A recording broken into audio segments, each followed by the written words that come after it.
If the bodies aren't returned within 72 hours, all hell will break loose on Hamas. It's been what? It's been a week now past that deadline, and all hell is not broken loose on Hamas. And what you've had all these people, Witkoff, Kushner, Marco Rubio, J.D. Vance.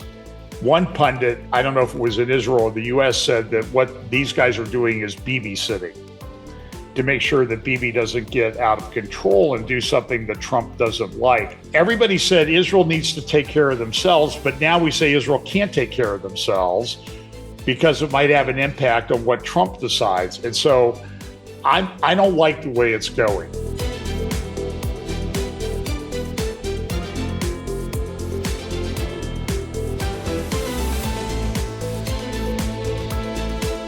Shalom, everybody. Do you remember me, Olivier, Shalom and Messiah? Well, yeah, I know. I haven't been on for almost, it's about a week and a half. Why is that? Because I was all over Israel with a lot of people, about a little over 40 people. We went everywhere, and we had a great time, and I'm going to invite you to join us on our next tour next year, but that's for later.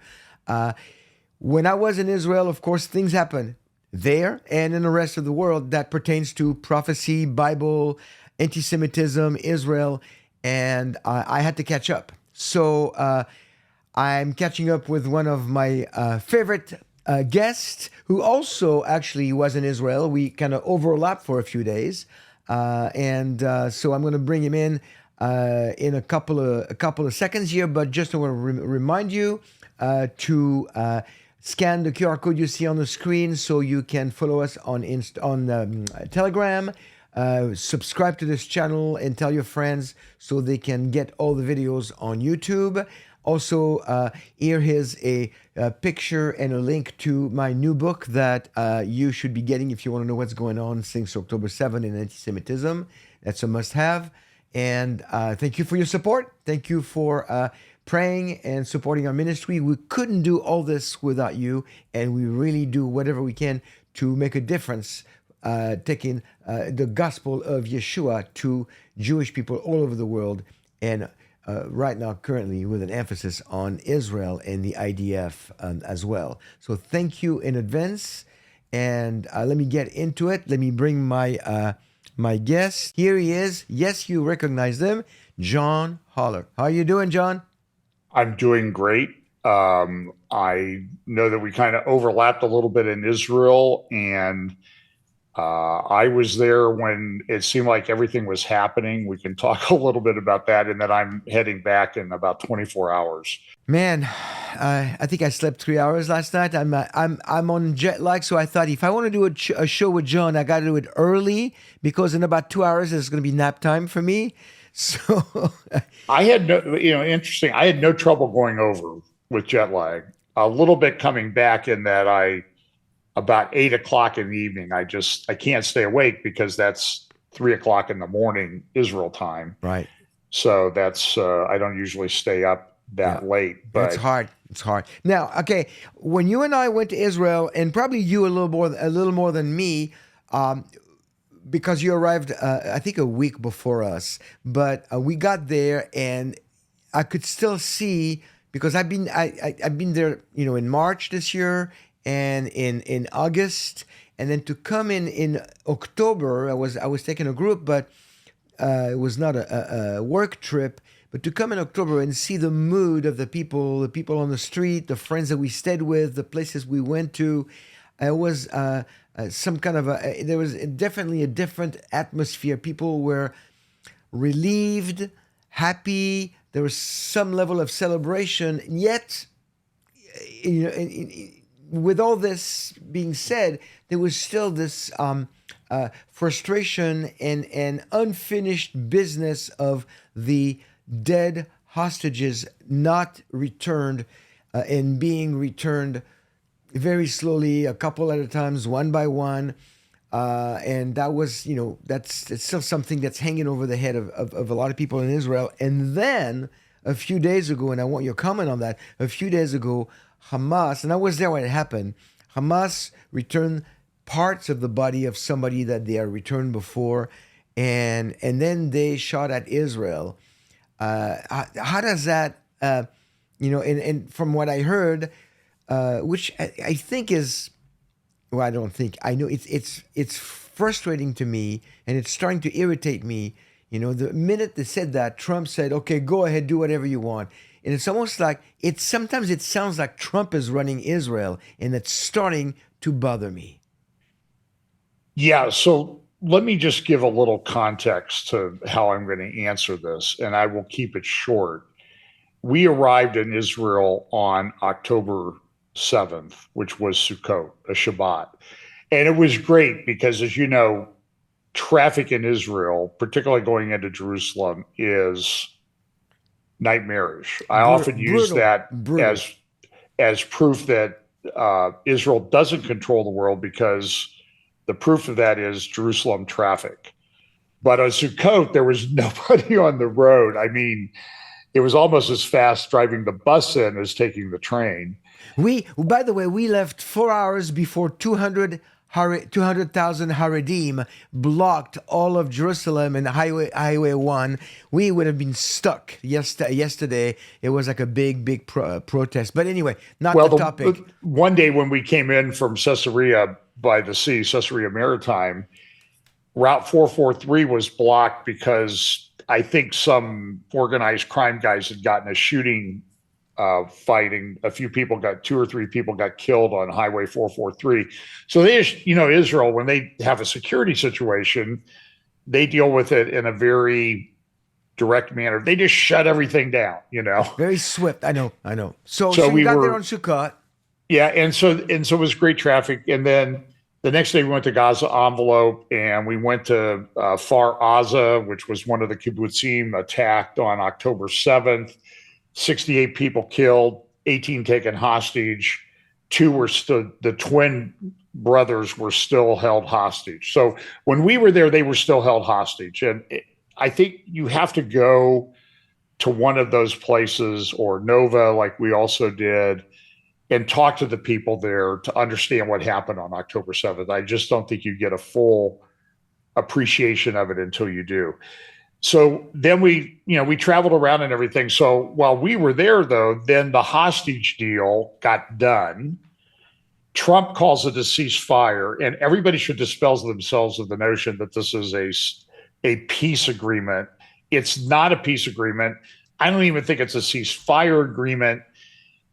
And I know there's a lot of people who are optimistic about what Trump is doing, and I'm getting annoyed on the right in America. The narrative is that Israel controls everything that America does. But now we have Trump telling Israel what to do, and JD Vance telling Israel what to do. So which is it, guys? You can't have it both ways. You have people on the mega right saying that they were upset that Israel might have wanted regime change in Iran. I don't think they ever really wanted that. That was just a talking point that Steve Bannon dreamed up because it would get him clicks from the Jew-hating people on the right in American politics. But now he's saying, oh, well, we need to do regime change in Israel, and we need to get rid of Bibi, and we need to create a Christian state of Jerusalem. Yeah. So I mean, I'm sorry that the tri-state solution, Muslim, Jewish, and Christian. I guess it sounds great on paper because it looks like the three religions, the three main religions coming out of the land, but it's completely unbiblical. Right. I mean, and really, if we really want to analyze it correctly, what Bannon proposes is not a three-state solution. What the UN proposes is not a two-state solution. They're proposing, in Bannon's case, 5 states, and in the UN's case, and all these other countries of the world, a 4-state solution.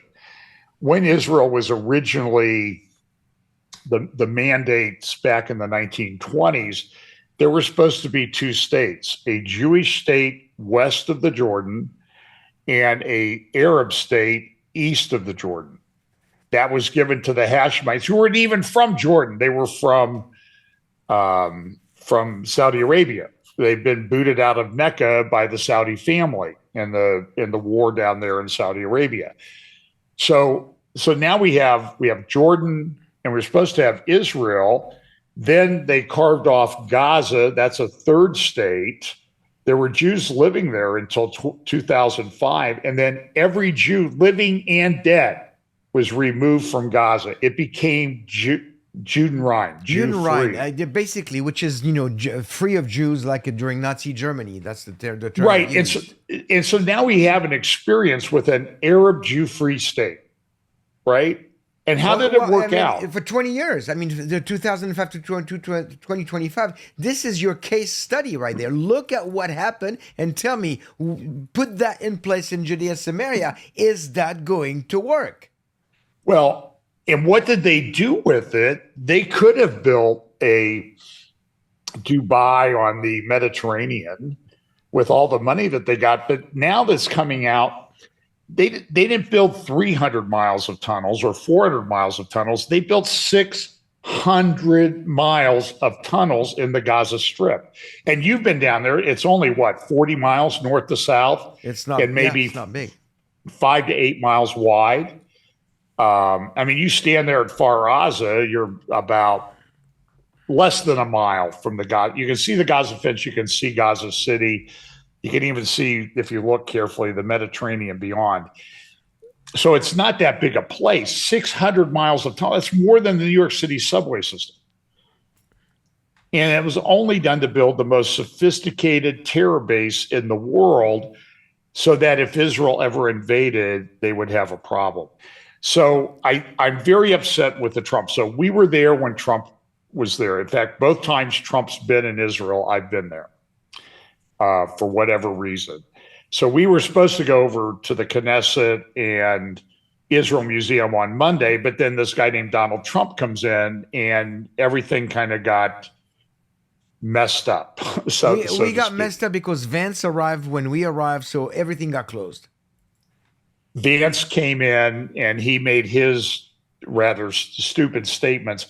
In fact, since Trump was there, there's been a parade of U.S. officials coming to Israel. You've had Marco Rubio, you've had J.D. Vance, Kushner. Kushner. In fact, we were on the Monday that Trump was at the Knesset. It was either the Sunday or Monday. We were at the Western Wall just literally 45 minutes before Jared Kushner and Steve Witkoff and Ivanka Kushner came to pay their respects. So we kept missing traffic. I mean, everything was kind of in turmoil, but this is not a peace deal.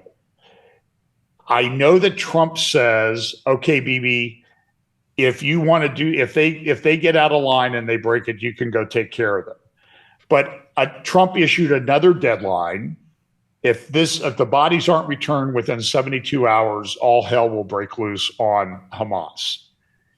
And it's been what? It's been a week now past that deadline, and all hell has not broken loose on Hamas. And what you've had all these people, Witkoff, Kushner, Marco Rubio, J.D. Vance. One pundit, I don't know if it was in Israel or the U.S., said that what these guys are doing is Bibi sitting to make sure that Bibi doesn't get out of control and do something that Trump doesn't like. I don't like it.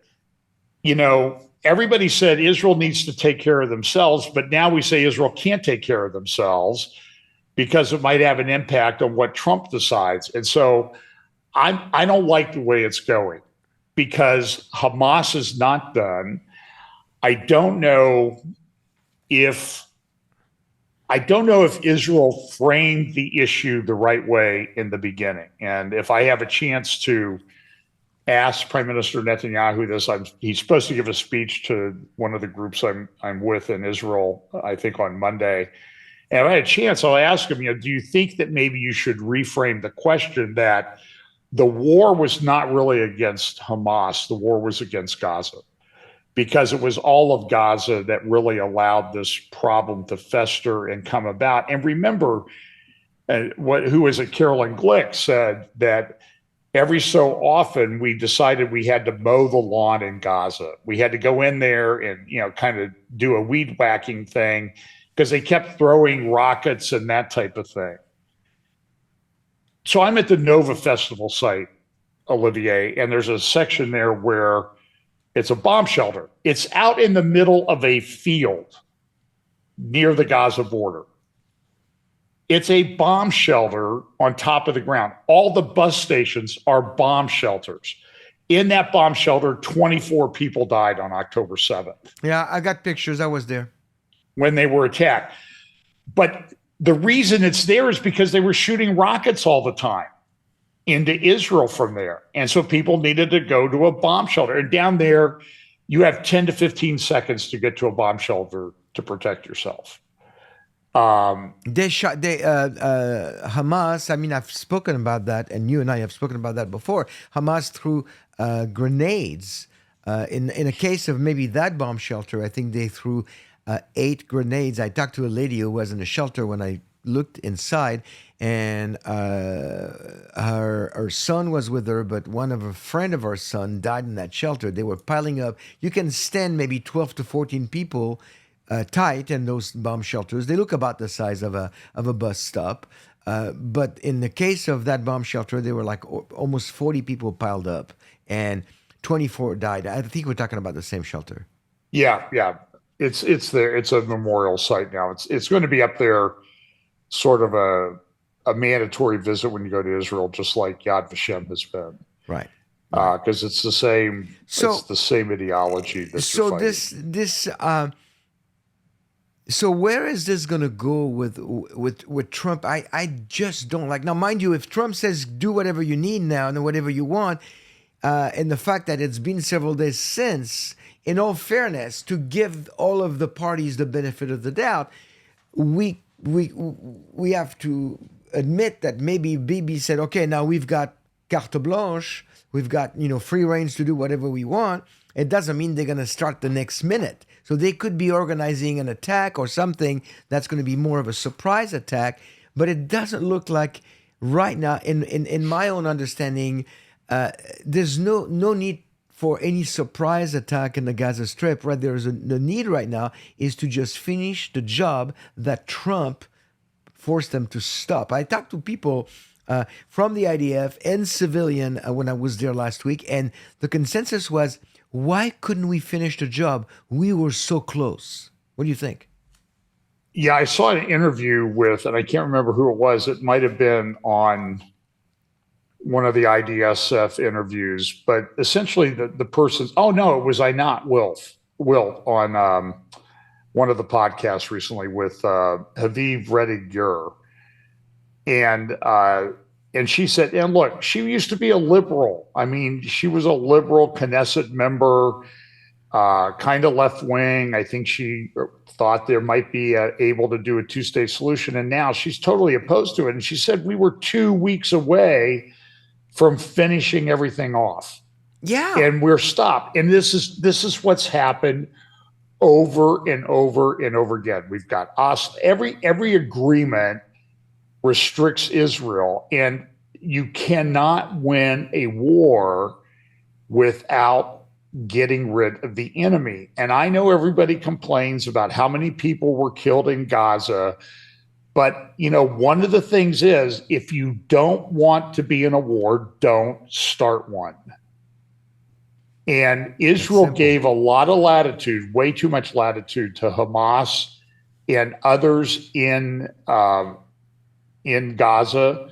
I think they were doing it to balance out to keep the Palestinian Authority from getting too strong.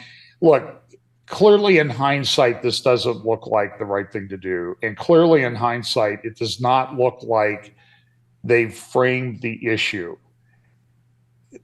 Olivier, 2 weeks ago, we went to Joshua's altar in Samaria.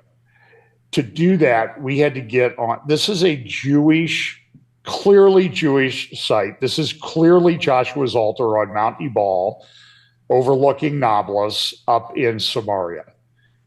Nablus is a bad area. I told somebody I went into Nablus once, and they said, this was an IDF guy, you're out of your mind. It's not safe to go to Nablus. That's because but that's where there's important Jewish holy sites like Joseph's tomb, Shechem, Jacob's well. So anyway, so we go to Joshua's altar. We have to get on a bulletproof bus with an IDF escort to go to a Jewish holy site in Samaria. And and while we're walking out there, there are drones flying over our head and everything, monitoring the situation. That's the reality of the situation. That is the reality. I was also, before our tour, my wife and I went to. We spent the day with a group that our ministry is actually working with, known as Moledet. Moledet means homeland in Hebrew, and it's a group that installs sensors and cameras on property, farmers' property, all in Judea, Samaria. And right now they're helping about 80 plus farms, and they monitor them on screens on location, so the farmers can actually see what's going on in their property. And sometimes they have like a lot of acres. And they also are monitored at a headquarters in Sderot, in the south by the north east of Gaza Strip. And we visited 3 farms, and here we are on Jewish land, and the farmers are telling us the same thing: is that we have to be here, because if we don't, and they might be like city dwellers, from Tel Aviv, from Beersheba, from Jerusalem, but they say we have to move and live on the property and build an infrastructure, a home and or several homes, because if we're not, Arab villages pop up like mushrooms, and they take over the whole area. And we were on top of a hill, almost like a small version of the Golden Hills, the Golden Heights. And we see, and he says, hey, to the left over there is this village, and there is that village, and there is this village, and then there's going to be another one. If we don't stay here, it's going to be taken over by the quote unquote Palestinian villages. And the problem is that for them to stay there, they have very little security and safety. That's why this organization is doing what they're doing. It's necessary, right? Yes, you're on Jewish land. Yes, Judea, Samaria. Some people know it as the West Bank, but it's Judea, Samaria, the biblical name of the Jewish land. It's Jewish land. Jewish people live there, and yet they are not safe. Their cattle is stolen or killed. Their cars are burned. Snipers sometimes shoot them, but if they don't stay there, they lose their land. It's a big problem right now, and so this leads me to this this declaration, or this vote that happened, and I want you to explain to our audience a little bit what happened about the annexation of Judea Samaria and the response by the U.S. administration. So the vote was largely symbolic. I mean, look, they voted like this before, and I think they voted because, as a sovereign nation, the people in the Knesset wanted to send a message. Now, it was interesting. I don't think any of the Likud people showed up for the vote. There are 120 members of the Knesset, and I think there were 49 votes cast, and I think it was 25 in favor, 24 against. So it didn't have it has broad support, but not anything they're going to put on paper. And I think Likud, Netanyahu's party, did not participate, if I understand the situation correctly. In part, I'm guessing on this, because they didn't want to affect the relationship with Trump. And Israel is in a difficult position. They still have enemies all around them. That situation has not been resolved. So J.D. Vance comes after the vote and he says, this was stupid. This was a stunt. I was really offended by it. And frankly, I don't care, Vice President Vance. You're not understanding the situation. And I think what Vance did, and I go in and out on whether Vance supports Israel or doesn't. It's clear that in the American right, the MAGA right, the Steve Bannon type people of the world, there is a massive problem with support of Israel. Everybody says if you support Israel in any way, you're Israel first. I mean, it becomes like this canard that they just throw around to kind of dismiss you as being anti-American. And it's Marjorie Taylor Greene does it. All these people do it. And so I think if I could analyze it, the most charitable thing I could say about what Vance did was that he is trying to keep the MAGA right, the right wing, from completely splintering in America. And so you're seeing that there is a concerted effort to either divide the right or to completely reshape the right into a Jew-hating, Israel-hating part of American politics. You see this being done by Tucker Carlson, Candace Owens, and others like that. And then, for example, look at Tucker Carlson. It annoys me no end that my friends on Facebook, when I post something about Tucker Carlson, they all say, well, I didn't think he was that bad. What planet are people living on when they say that? So a year and a half ago, Dumasani Washington and a lady from Epic Times, I can't remember her name, they did a great article at Tablet Magazine. Everybody should drop everything you're doing. Go read Dumasani Washington's and his co-author's article called The Arsonist in Tablet Magazine. It's not behind a paywall. You can easily find it. Tucker Carlson, The Arsonist, it'll pop right up. And Tucker interviewed Mother Isaac from Christ at the Chest Point, Bethlehem Lutheran Church, who supported October 7th, who is a pro-Palestinian, signs on to all the Palestinian narrative stuff, and is a Jew hater of the first rank. And I've met the guy, I know the guy, so you don't need to tell me I don't know what I'm talking about. I've talked to him, I've listened to him, and I saw what Tucker did.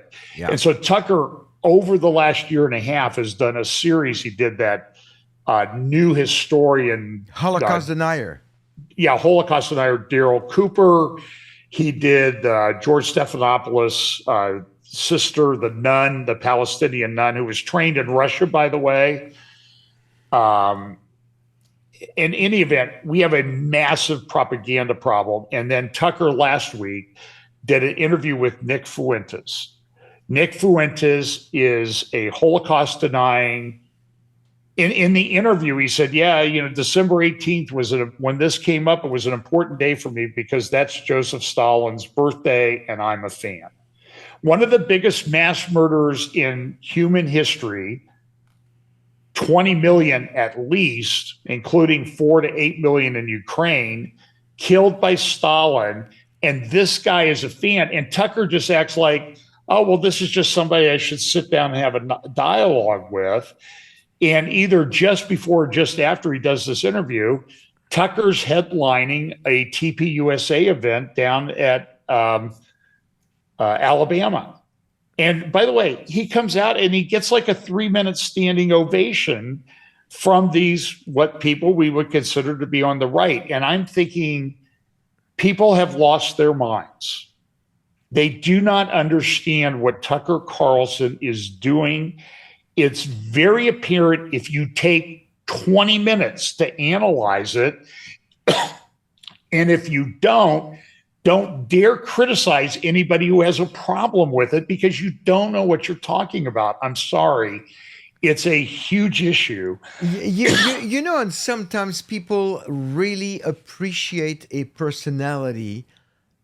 It's a little bit of, devil's advocate, and I can probably destroy my own argument, by the time I'm done with it. But just for the sake of the argument, sometimes when you appreciate a personality for where they stand on this issue and that issue, and so if I'm supporting this person and I go like, I like where they stand on death penalty, and I like where they stand on abortion, and I like where they stand on marriage between a man and a woman, and there's a couple other issues, but they're really not my concern. But those 3 issues are big to me. So as long as he's good on those, I'm good with him and I'm going to support him or her. And then they just kind of dismiss the other stuff. And I'm wondering if people just don't care about Israel. They go like, you can look at both sides of the argument, but that's not really my concern. My concern is, America first and in this and then in all the different issues. And then so they would ignore Israel and the fact that he's basically repeatedly thrown Israel under the bus in no uncertain terms. Is that possible? Yeah, I mean, look, From the right, from the people in the right that still say, "I love Tucker Carlson." I meet these people on a regular time, on a regular basis. They go like, what's so bad about Tucker? Seriously, are you watching everything he says? Just like what you just said. I don't get it. okay, yeah, I do watch what he says because we'll put this up and we'll get so many thousands of views. Tucker gets millions of views. So I get this stuff from people. Oh, well, you need to not go after Tucker. I get 10,000, 20,000, maybe 100,000 views on something. Tucker gets 10 million. So don't tell me that I'm affecting Tucker Carlson in any way. I'm speaking what I understand, what I study, what I research to be the truth. Here is a perfect example. Well, I'll lead into it. On October 8th, 2023, I said the issue of Israel would be the most, and I've said it on your program many times when we've talked, the most divisive issue in the church until Jesus returns. 100%. I stand by that. And so all of that work that you've done over the years on anti-Semitism and understanding it and identifying it now is really, really important in my view. Some of the most important work out there. But we have a problem. And I also said that you need to be very careful to watch people to hide their anti-Semitism behind some clever scripture interpretation that denies the prophetic scriptures or prophetic role for Israel at the end.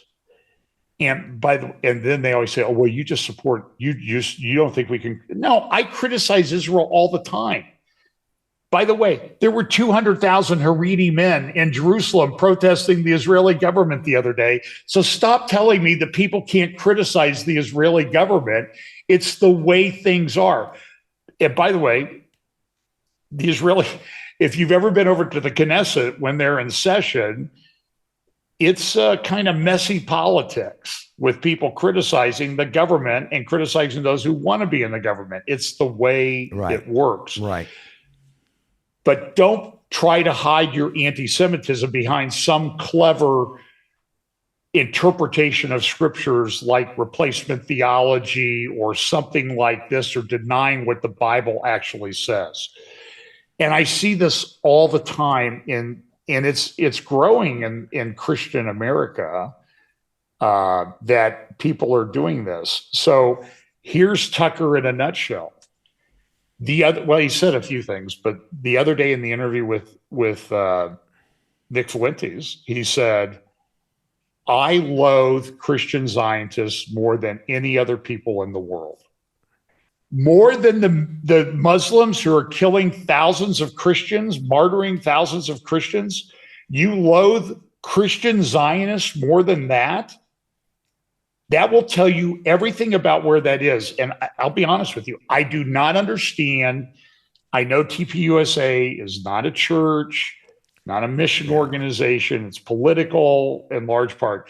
I do not understand why they continue to platform Tucker Carlson at their events. It is beyond my comprehension from where I understood Charlie Kirk to be. Even though he might have had some criticisms of Israel, that's fine. We all do, okay? But there's a big, large plan in place that God has set out in Scripture. And and you and I talked offline about it. And, when I started 26 years ago, to speak on the topic of anti-Semitism, people look at me like I was this nutcase of a conspiracy theorist, and I've been saying this now for a few months. And you mentioned it to me this morning before we started the show, and I said, "John, I mean, seriously, I've been saying this for a while now, and then it's almost like it's you." And I know it's not the case because you've agreed with me, but you were sounding like I think we're there. We've been there for a while. It's the Zechariah 12:3. But it will be on that day that I will make Jerusalem a heavy stone for all the peoples. All who heave it up will be severely injured, and all the nations of the earth will be gathered against it. January 2025, 46%, according to the ADL, of adult all over the globe harbor some kind of an anti-Jewish sentiment, anti-Semitism, Judeophobia, whatever you want to call it. We're probably more than 46% now. It's going to continue. And why do you think, John, that the right is not going to join forces if the whole world is going to go against Jerusalem? It's sad, it's concerning, it's frustrating, and it's happening, and it keeps getting faster and faster, to the point where people like you and I and Tom Hughes and Brendan Holthouse are so frustrated because we don't know how much we can do to educate people to give the right response and to be on God's side in supporting Israel, not agreeing with everything Israel does, like you just said, but I'm not surprised it's happening. It's No. not even scaring me. It saddens me and it frustrates me. I sort of had what I consider to be a Bible prophecy hitting me in the face moment last night as I'm getting ready to go to Israel. And one of the things I'm doing is I was looking to get I want to get a light rail pass because I'll be around for a few days after the event that I'm attending is over. And it was interesting because I've said this before, and I'm on the website looking how to buy a card, and it says, oh, by the way, the light rail and bus transportation does not run on Shabbat. You can't do it. And I immediately was thinking what I said about Matthew 24, Jesus says the abomination of desolation, and when you see, then flee, right? But pray that it not be on Shabbat. Pray that it not be on Shabbat, right? And now I'm thinking, like, go to the Israeli light rail line website. It says it doesn't run on Shabbat. You won't even be able to get a bus out of town on Shabbat. That's why you should hope that this does not happen on Shabbat, right? Because you'd need to get out of town. And so it's sort of like, but how does that prophecy make any sense unless there's a Jewish state of Israel at the time that restricts travel on Shabbat? You understand what I'm saying? Very good point. That's right. And so it's sort of like an embedded prophecy, or it has. When you really unpack it, it's prerequisite. It's like the rebirth of the modern state of Israel. To me, I always introduce that as a prerequisite for other prophecies to be fulfilled, because I don't believe there is any particular scripture that speaks of the rebirth of Israel in the Bible. But it's a prerequisite. If we don't have a state, we don't have all the things that need to happen in that state. Well, when you look at like Ezekiel 38 and 39, they will come against the land. Well, they're not going to come against the land if it's an Islamic state that's there. Right. That's not going to happen. The Jewish people going back to the land in unbelief, according to Ezekiel 36, are not going back to an Islamic land or to any other land or to Uganda. They're going back to Israel. Right. And so, and again, embedded within that prophecy is a Jewish state. And so all these Christian guys just say, oh, it's all over, it's all done with. I don't see how you could possibly have any credibility if you tried to spiritualize all of those prophecies. It makes no sense to me. Oh, no, absolutely. I couldn't agree more. So look, I think we have a big problem. And, so then the problem is, well, do we just sit back and let it happen since it's going to happen anyway? But then again, I don't know how to say this. How do you evangelize people who are dead? You understand what I'm saying? Well, we have an obligation as believers. We have an obligation, a command. It's from Matthew 28:18-20. The people know it as the Great Commission. Go therefore and make disciples of all nations, baptizing them in the Father, the Son, and the Holy Spirit.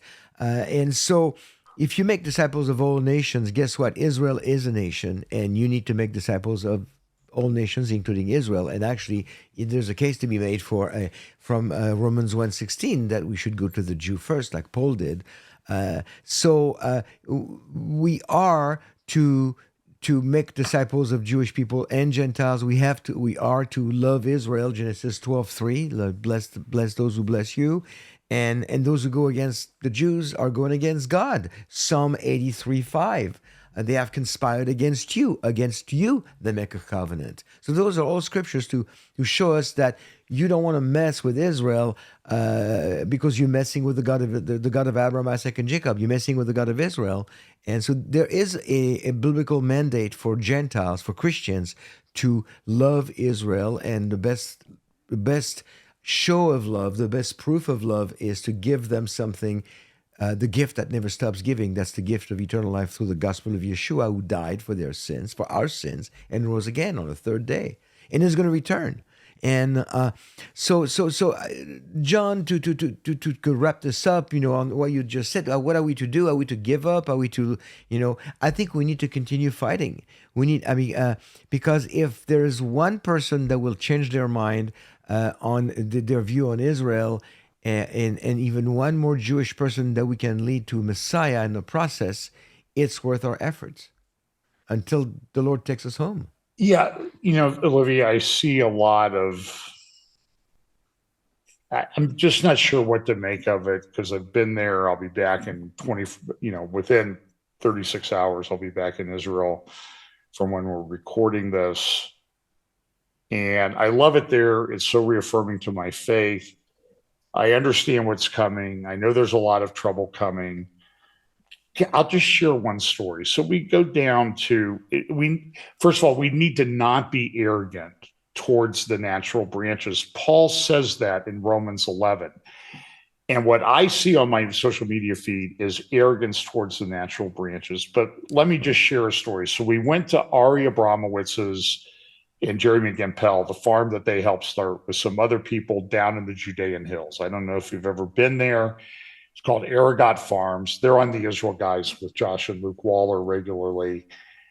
And Ari took us around. He took us to this ravine. And I'm like,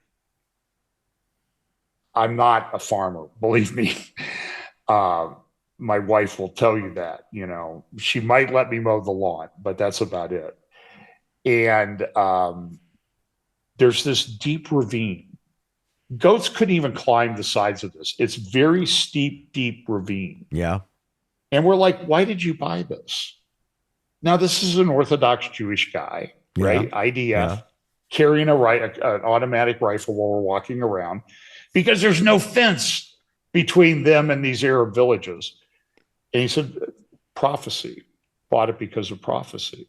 He said, someday there's going to be a earthquake. Prophet says there'll be a giant earthquake in Jerusalem. The Mount of Olives will split in two and water will flow from under the Temple Mount down through that new valley all the way to the Dead Sea. This ravine is the main tributary where that water will flow. That's why we bought it. Now, that's a thinking that's biblical in my view. Well, that's and way beyond the way we think. He's describing the second coming of Yeshua. That's correct. That's correct. And so in that process, we have to be sensitive to how we use what we know to facilitate the natural branches being grafted back in again. God will work it out, okay? Yeah. But there's a process involved, and I think really, I'm convinced we're right in the middle of that process right now. I agree. And I've seen a lot of those opportunities occur when we go to Israel to serve the IDF and to bring supplies to them through our ministry. Well, John, I got to give you some time to pack. And then you're leaving in less than a day. So I'm going to... Maybe I just didn't unpack. Because you were there. Yeah, you've been back. My wife goes, well, you're really further along than you've ever been. I'm like, because I just did it. I'm a little, I don't forget that quickly. But so I'm so happy that you're going to be there because you're going to be gathering a lot of information. And then I'll do a show with you when you return. You come back on the 9th of November, you said? Yeah, I should be. The 10th, I'm sort of saying, is sort of my recovery day. Right. So I'll put something on the calendar for like 2 or 3 days after, so we can do we can do a show. That'd be great. But you're gonna bring back a lot of good information, a lot of inside information that you usually have. But you're gonna be there, so I'm looking forward to it. John, I hope you have a good trip. I hope you have a Thanks. safe trip and a great second time to Israel within a few days of being back. So I'm jealous because I already missed my time there, but I'm going back in March next year for a work trip. So that'll be good too. Where can people find you if they want to look for some of your information? Yeah, Fellowship Bible Chapel at Fellowship Bible Chapel on YouTube, at Real FBC on Rumble, at John Haller 54 on some of the social media platforms. All right. And I did an interview the other night with Vendog podcast. If you want to know about my trip, we did 2 hours and we got through the first 2 days. And Sort there of. was what, nine days? Well, we were there for 14. Wow. Wow. So it would take a while to. I'm Yes. just telling you, if you let it happen when you go to Israel, it will be a life altering, faith altering experience. Yeah, It you're is right. every time I go. It was for the group. About half of our group had never been, and they were transformed. I mean, their faith was strengthened. Their eyes were open. Like I tell people all the time, you've been reading your Bible in black and white. Go to Israel with us or with another leader. Doesn't matter.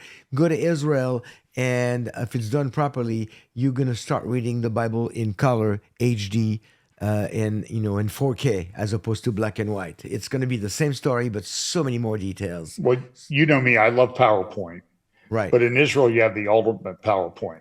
You can point to something and say, it happened right there.